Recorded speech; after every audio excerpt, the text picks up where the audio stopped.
Without further ado, I'm going to welcome up Kylie Walzak. She is from Tucson, Arizona. She's come a long way to talk to you guys.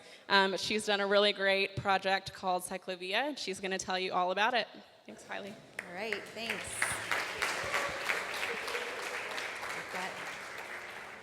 Thanks, Chelsea. Thanks, James. Thanks to everybody at the Causeway organization for flying me out from Tucson, Arizona to come speak to you about our project. Can everybody hear me okay? Yeah? So just out of curiosity, anybody in this room been to Tucson, Arizona before? I know I met somebody. Oh, wow, a lot of people. That's great. All right. This is my first time ever in Tennessee. This is my first time in Chattanooga, and I am so impressed by your city. Can I just tell you, I think it's beautiful. You're doing really great things with open space. I'm really excited to see all of the bicycles out on the street. I definitely am probably going to be bringing back more ideas from Chattanooga to Tucson than I may be leaving you all with, but let's see if that's the case. So I am the event coordinator for an event called Cyclovia Tucson. If you haven't heard of Cyclovia, that word before, it's Spanish. It means cycle path. By the way, I just want to make a point of thanking the Causeway organizers for bringing food from my part of the country, make me feel right at home. So it means cycle path. It's a concept that originated in Bogota, Colombia, to provide flexible, open space for people living in really dense cities that didn't have access to parks.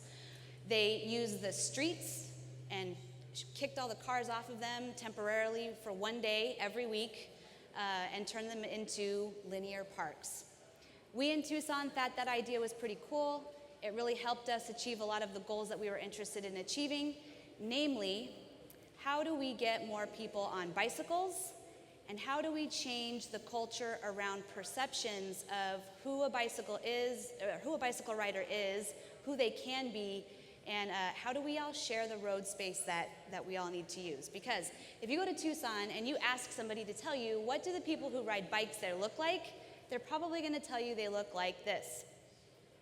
We have a really robust road cycling culture in Tucson because we have really great weather most of the year. So in the winter, a lot of professional cyclists and amateur cyclists will come to Tucson and train. They'll go up and down these mountains all day long, and they get really great thighs, and they lose a lot of weight really fast, and they don't look like me.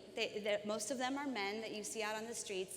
And what this perception of cycling does to people in Tucson, and I don't know if this is happening here in Chattanooga, but what it does to people in Tucson is it affirms for some people that this is not my sport, this is not my recreation, this cannot be my form of transportation.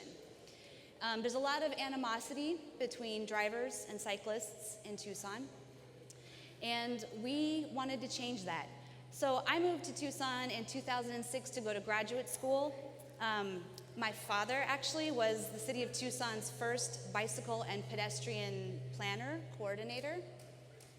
And he always taught me how to get everywhere by bike. So I go to grad school, I get myself a bike, I get around by bike because it's the easiest thing to do, and plus I was going to the campus all the time, and the parking passes were really expensive, and I was like, this is great. Tucson's a bicycle-friendly city. I'm gonna meet a lot of people this way. Well, I get there, and I'm like, where are all the people riding bikes? How did we get this bicycle-friendly status? I don't see that many people riding bikes. I started talking to people. I started volunteering at our community bike shop. I started getting involved in our local bike politics, and I found that there wasn't really an advocacy organization working to bring cycling to the masses. So some friends and I got together, and we started a nonprofit organization called the Living Streets Alliance. The Living Streets Alliance is an organization with a mission to promote healthy communities by empowering people in Tucson to advocate for streets that support walking, bicycling, socializing, and play. All right. So this is downtown Tucson at 5 o'clock. Right during the middle of rush hour. Where are all the people? Where are all the cars? We have so many streets in Tucson that we don't need, and we haven't caught up to Tennessee yet. I was doing a little bit of reading, and I discovered that Tennessee is one of the first states in the country that has said no more road widening projects until we can figure out how to maintain the streets we've already built and how we can make them more accessible for everybody, including people on bikes, people walking, people taking transit.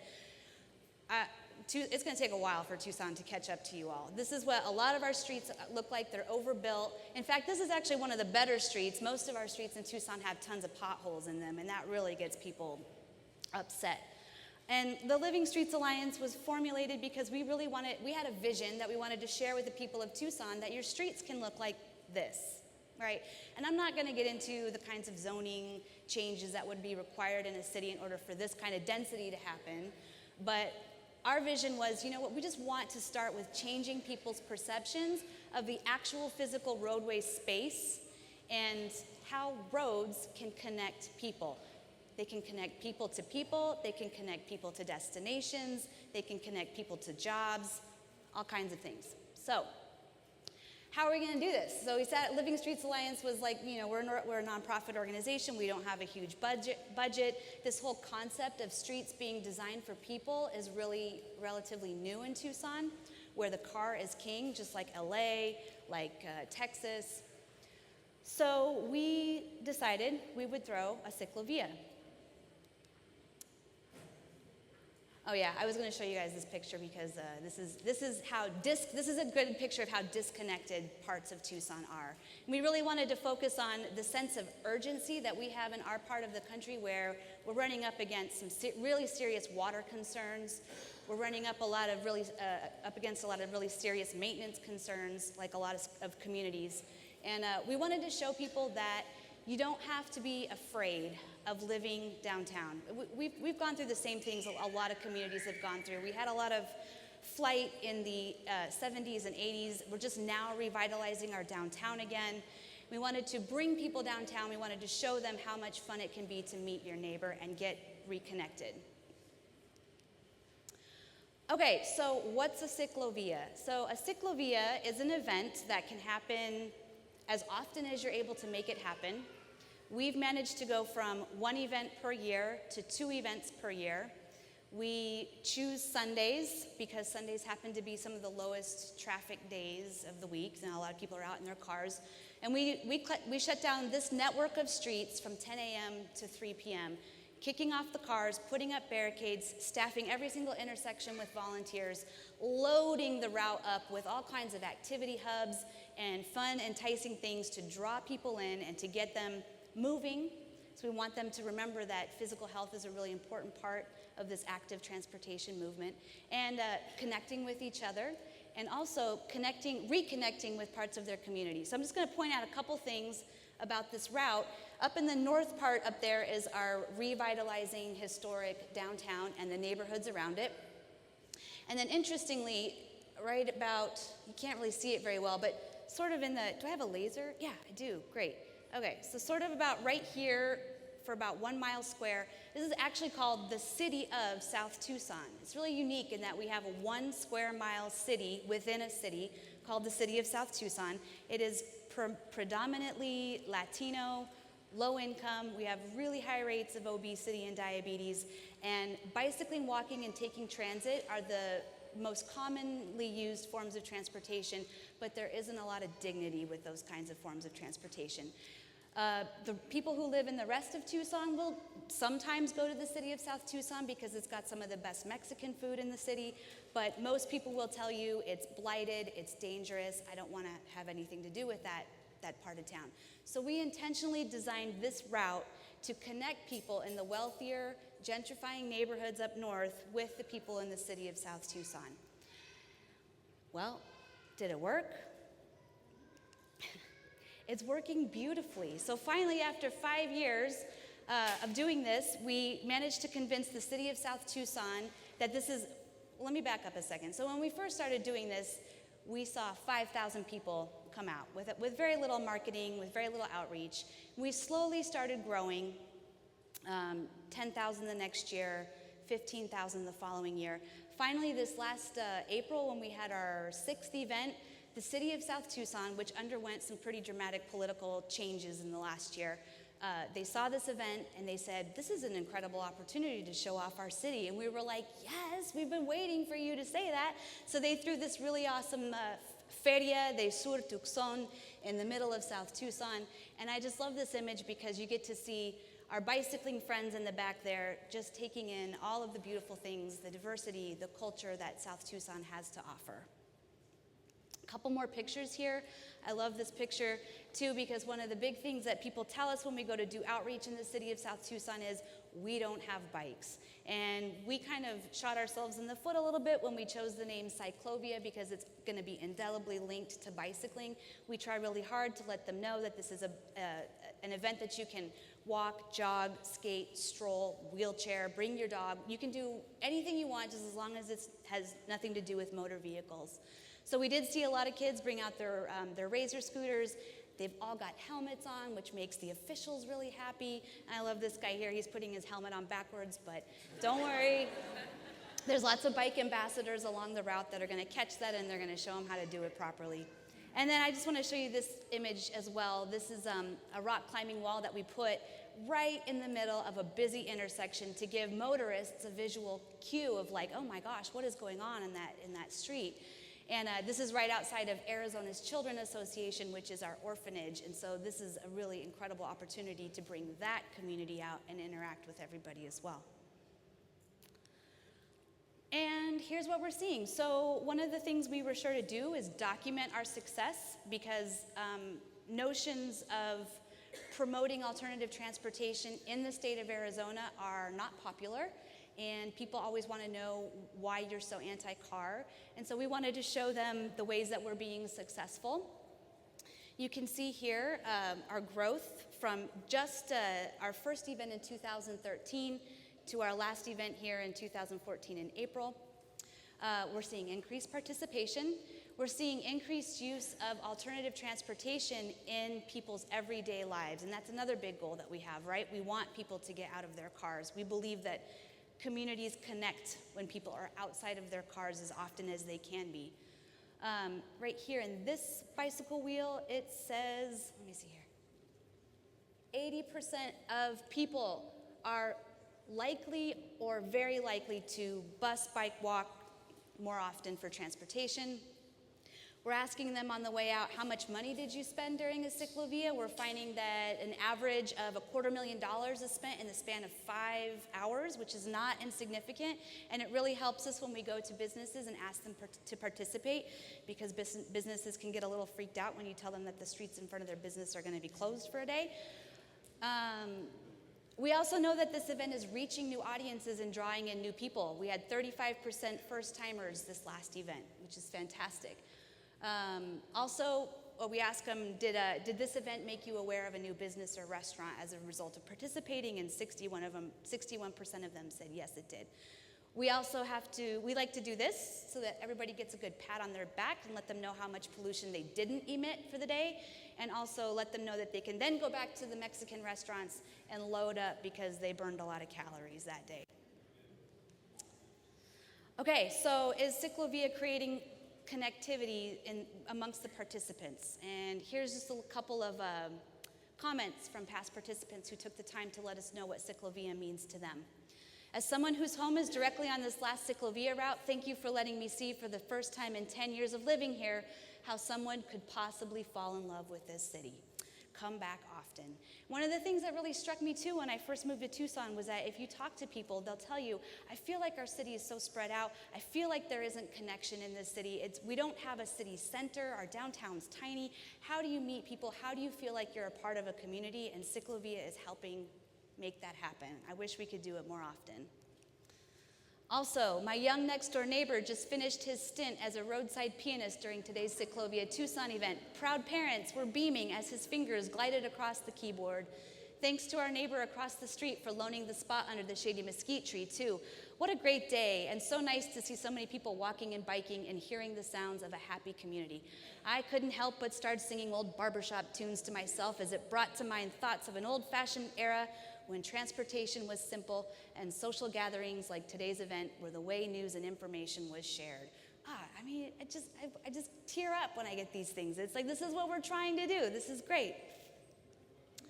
So, if you're thinking about throwing something like an open streets event, which Cyclovias are also called, here in Chattanooga, I can share with you what I've learned over the 5 years of doing this with Living Streets Alliance. Some key things to remember are you don't have to reinvent the wheel, pun intended. There are a lot of communities, including Atlanta, which is putting on Atlanta Streets Alive, that you can learn a lot from. In fact, they're going to have an event on September 28th, which you should go check out. Everybody that I have asked who does these kinds of events in their cities has been more than willing to share with me marketing materials, budgets, insurance scenarios, and getting these events insured is a little tricky. And also, most importantly, messaging. So it took us a little while to figure out how to talk about this event to people, because people are just like, what are you talking about? Where's the start? Where's the finish? Where do I register? It's like, no, it's not like that at all. It's 10 o'clock, the streets are yours. You can do whatever you want on them. And so figuring out how to talk about it helps you go approach sponsors, which you will need to do. We put the first event on in 2010 in less than 3 months with a budget of just over $10,000. So it is possible to do this really quickly and on a shoestring, but you got to get creative. If you are thinking about a route, I heard you have this thing called Nightfall, right? And Nightfall sounds like it's a really popular thing. The difference between an event like Nightfall and an event like Cyclovia is that it depends on your community's goals, but for us it was really important to show people how easy alternative transportation is. So you have to walk this fine line between choosing a route that is too small, because that can be a really fabulous block party, and too long. And rule of thumb is not less than 1 mile.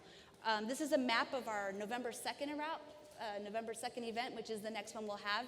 And it's our shortest route ever. It's just 2.6 miles. But if you go back and forth, that's a little bit over 5. We want to appeal to the broadest possible audiences. We want to make cycling look appealing, bicycling, walking, and taking transit look appealing to as many different kinds of people as possible. So we have a rule of thumb: never say no to anybody that contacts us and wants to be a part of it. That means we've got accordions and hip-hop DJs, cheek to jowl, break dancers, bucket drummers, the flute club, marching bands. But if you put one of these on and you've got a chance to step back and just watching how people from different generations interact with all the different kinds of activities is really phenomenal. And the accordion club's like our biggest fans. Every year they're like, okay, what's the date? When's the next one? They love it. You want to partner with government agencies and officials, because it does lend that sense of authority to your event.